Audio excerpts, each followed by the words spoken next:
లైవ్లో ఈరోజు విష్ణుప్రియ మీద విషం జిమ్ముతున్న సోనియా.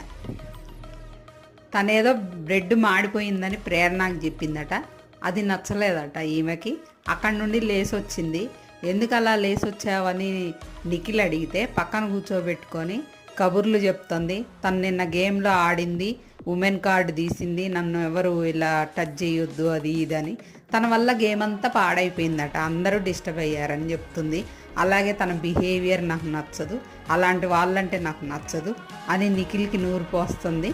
అలాగే తనంట చాలా నేను ఏది చెప్పినా కరెక్ట్ అని మా ఇంట్లో వాళ్ళు అంటారు. నేను ఏ డెసిషన్ తీసుకున్నా మా ఇంట్లో చిన్నప్పటి నుండి కరెక్ట్ అని అనుకుంటారు అందరు, ఎందుకంటే నేను కరెక్ట్గా ఉంటా కాబట్టి అని చెప్తుంది. అది ఎంతవరకు కరెక్టో మీకు ఎలా అనిపించిందో కామెంట్ చేయండి ఫ్రెండ్స్. విష్ణుప్రియ గురించి అలా నిఖిల్తో వెనక బ్యాగ్ బిచ్చింగ్ చేయడం కరెక్టా? అలా పొద్దవాకు తను నచ్చదు